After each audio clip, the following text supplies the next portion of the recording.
നൂറ്റാണ്ടിൽ അർദ്ധരാത്രി. ദില്ലി ദാലിയുടെ പുതിയ ലക്കം പോഡ്കാസ്റ്റിലേക്ക് സ്വാഗതം. ഞാൻ എസ് ഗോപാലകൃഷ്ണൻ.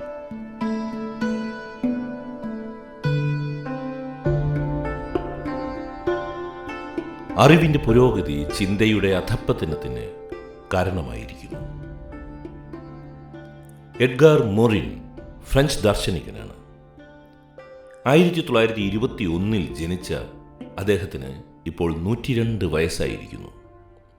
ഇപ്പോൾ ജീവിച്ചിരിക്കുന്ന യൂറോപ്യൻ ചിന്തകരിൽ പ്രമുഖനായ എഡ്ഗാർ മൊറിൻ മൗലികമായ ചിന്തകളാൽ ഏതെങ്കിലും ചിന്താമാർഗ വ്യവസ്ഥയുടെ വക്താവല്ലാതെ മാറി നിന്നു എക്കാലത്തും.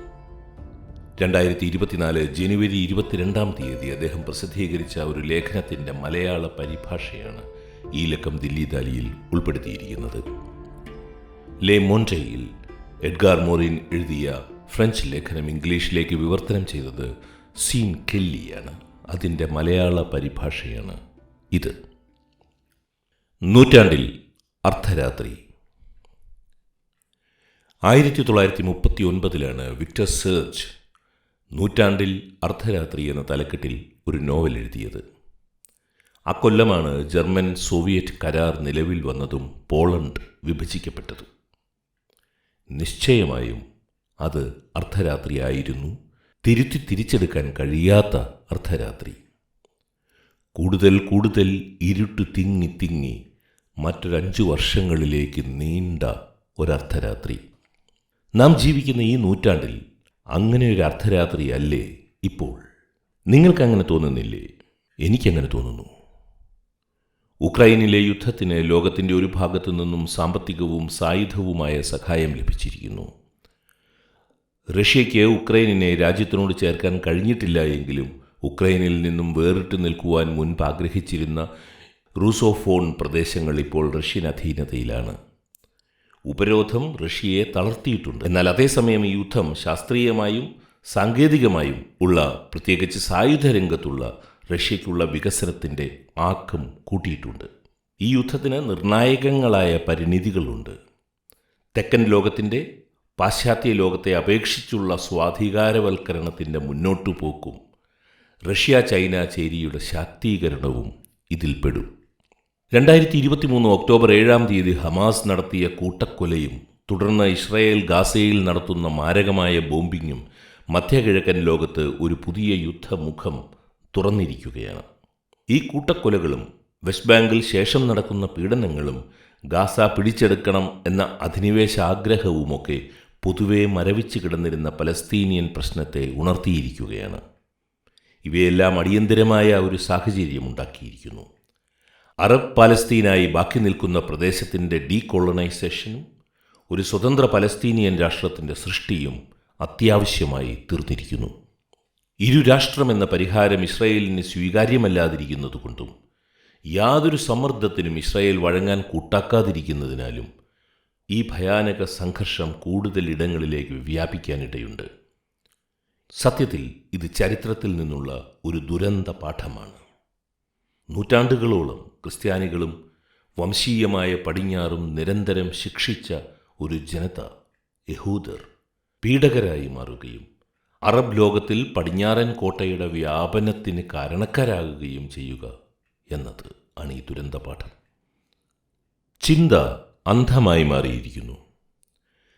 വ്യത്യസ്തങ്ങളായ ഈ സംഘർഷങ്ങൾ ഒരേ സമയത്ത് നടക്കുന്നത് രാഷ്ട്രങ്ങളെ തെല്ലൊന്നുമല്ല ബാധിച്ചിരിക്കുന്നത്.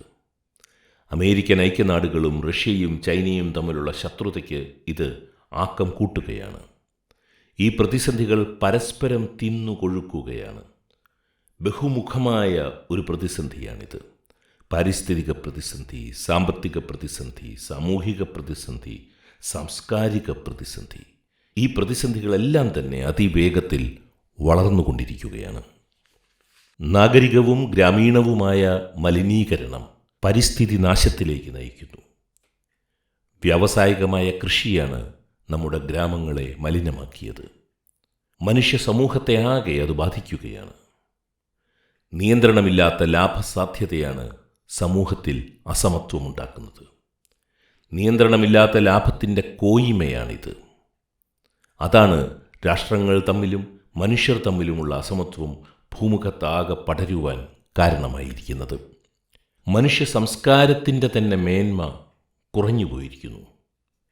മനുഷ്യ സംസ്കാരത്തിലെ പോരായ്മകൾക്ക് കൂടുതൽ കൂടുതൽ കനം വച്ചിരിക്കുന്നു. ഏറ്റവും ശ്രദ്ധേയമായ കാര്യം സ്വാർത്ഥതയുടെ വ്യാപനമാണ്. പരമ്പരാഗതമായി ഉണ്ടായിരുന്ന ഐക്യദാർഢ്യങ്ങൾ അപ്രത്യക്ഷമായിരിക്കുന്നു. എല്ലാ ഭൂഖണ്ഡങ്ങളിലും ജനാധിപത്യം അപകടത്തിലാണ്. അമിതാധികാര ഭരണകൂടങ്ങൾ എല്ലായിടത്തും പിടിമുറുക്കിക്കൊണ്ടിരിക്കുകയാണ്.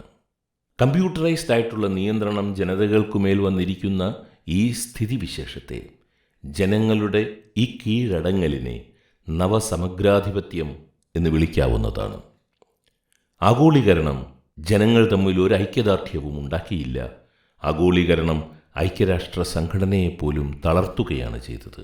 അതിൽ കൂടുതൽ അനൈക്യം ഉണ്ടാകുകയാണ് ചെയ്തത്. സത്യത്തിൽ വിരോധാഭാസ രൂപത്തിലുള്ള ഈ അവസ്ഥാവിശേഷം മനുഷ്യവംശത്തിന് സഹജമായിട്ട് തന്നെയുള്ള ആഗോള പൂർവാപര വൈരുദ്ധ്യത്തിന് ചേർന്നതാണ്. ഐതിഹാസികമായ സാങ്കേതികവും ശാസ്ത്രീയവുമായ പുരോഗതിയാണ് നമ്മുടെ നൂറ്റാണ്ടിൻ്റെ അധോഗതിക്ക് കാരണമായി തീർന്നത്. ഓഷ്വിറ്റ്സിലെ തടങ്കൽ പാളയങ്ങൾ സൃഷ്ടിച്ചത് ശാസ്ത്രീയ പുരോഗതിയാണ്. അതാണ് ഏറ്റവും അപകടകരമായ ആയുധങ്ങളെ സൃഷ്ടിച്ചത്. ആ ശാസ്ത്ര പുരോഗതിയാണ് ആദ്യത്തെ ആറ്റം ബോംബിനെ സൃഷ്ടിച്ചത്. യുദ്ധങ്ങളെ അത് കൂടുതൽ മാരകങ്ങളാക്കി മാറ്റി. ലാഭത്തിനു വേണ്ടിയുള്ള ദാഹത്തെ അത് പ്രോത്സാഹിപ്പിച്ചു. അത് പാരിസ്ഥിതിക പ്രതിസന്ധി ഉണ്ടാക്കി. ഞാൻ ഈ പറയുന്നത് മനസ്സിലാക്കുവാൻ നിങ്ങൾക്ക് ഒരുപക്ഷെ പ്രയാസം നേരിടാം. പക്ഷേ ഒരു കാര്യം നിങ്ങൾ മനസ്സിലാക്കിയേ മതിയാകൂ. അറിവിൻ്റെ പുരോഗതി, പഠനശാഖകളുടെ വേർതിരിവുകൾ, വേർതിരിഞ്ഞുള്ള പഠനശാഖകളുടെ വളർച്ച, ഇതെല്ലാം ചിന്തയുടെ അധോഗതിയെ പ്രോത്സാഹിപ്പിച്ചു. ചിന്ത അങ്ങനെ നമ്മുടെ കാലത്ത് അന്ധമായി പോയിരിക്കുന്നു.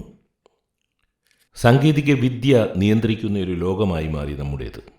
അതിൻ്റെ കണക്കുകൂട്ടലുകളുടെ കോയ്മയിൽ അറിവിൻ്റെ പുരോഗതി, ജ്ഞാനത്തിൻ്റെ പുരോഗതി, ആ പുരോഗതിക്ക് മനുഷ്യയാഥാർത്ഥ്യത്തിൻ്റെ സങ്കീർണതകൾ മനസ്സിലാക്കുവാനുള്ള കഴിവില്ലാതായിപ്പോയി. അതാണ് മൗലികവാദങ്ങൾക്ക് വഴിതെളിച്ചത്, വെറുപ്പിൻ്റെ ശക്തികളെ കെട്ടഴിച്ചുവിട്ടത്. പ്രത്യാശയുടെ അഭാവം. മഹാദുരന്തങ്ങളിലേക്ക് നമ്മൾ നീങ്ങുവാനുള്ള സാധ്യതയുണ്ട്. ഞാനീ പറയുന്നത് ഒരു സർവനാശവാദമാണെന്ന് നിങ്ങൾക്ക് തോന്നുന്നുണ്ടോ? ആ വാക്ക്, സർവനാശവാദം എന്ന വാക്ക്, തിന്മയാൽ ആവേശിച്ച ഒന്നാണ്. അതേസമയം അതിന് സ്വച്ഛതയുടെ ഒരു പ്രതീതിയുമുണ്ട്. ഭൂമുഖത്താകെ നാം നേരിട്ടുകൊണ്ടിരിക്കുന്ന പ്രതിസന്ധി നരവംശപരമായ ഒന്നാണ്. മനുഷ്യത്വം എന്തെന്ന് തിരിച്ചറിയാത്ത പരാജയമാണ് ഇത്. ഒരു സമയമുണ്ടായിരുന്നു, അതിവിദൂര ഭൂതകാലത്തൊന്നുമല്ലായിരുന്നു അത്, ഒരു നല്ല മാറ്റത്തെ മനുഷ്യൻ ദർശിച്ചിരുന്നു. എന്നാൽ കാര്യങ്ങളെല്ലാം ഇപ്പോൾ വളരെ വൈകിപ്പോയതായി എനിക്ക് തോന്നുകയാണ്. ഞാൻ സമ്മതിക്കുന്നു, ചിലപ്പോൾ അസാധ്യമായവ സംഭവിച്ചേക്കാം, പ്രതീക്ഷിക്കാതിരിക്കുന്നവ നടന്നേക്കാം. നമുക്കറിയില്ല ലോകാവസ്ഥ സത്യത്തിൽ പൂർണ്ണമായും പ്രത്യാശാശൂന്യമായി മാറിക്കഴിഞ്ഞോ എന്നുള്ളത്. നമുക്കൊരു തീർച്ചയില്ല അതിൽ. അതുകൊണ്ട് എനിക്ക് പറയാനുള്ളത് ഒരേ ഒരു കാര്യമാണ്. പ്രത്യാശയോടുകൂടിയോ ഒട്ടും തന്നെ പ്രത്യാശയില്ലാതെയാണെങ്കിലോ നാം എല്ലാവരും പ്രതിരോധിക്കേണ്ട സമയമാണിത്. 1940-45 കാലത്ത് ജർമ്മൻ അധിനിവേശ കാലത്തുണ്ടായ ചെറുത്തുനിൽപ്പില്ലേ, അതുപോലൊന്നിൻ്റെ നേരമാണ് ഇത്. അന്ന് പ്രതിരോധം തുടങ്ങിവെച്ചവർ പ്രതീക്ഷിച്ചിരുന്നതേയില്ല ഹിറ്റ്ലറുടെ പരാജയം. എന്നിട്ടും അവർ പ്രതിരോധം തുടങ്ങിവെച്ചു. അന്നത്തെ പ്രത്യാശയുടെ അഭാവത്തിന് സമാനമാണ് ഇന്നത്തെ അവസ്ഥയും. എന്നാൽ സാഹചര്യങ്ങൾ വ്യത്യസ്തമാണ്.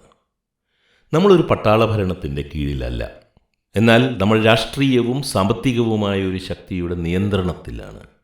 കീഴടങ്ങിയ ഒരു സമൂഹത്തിൻ്റെ നിർമ്മാണമാണ് ആ ശക്തി നിർവഹിച്ചു കൊണ്ടിരിക്കുന്നത്.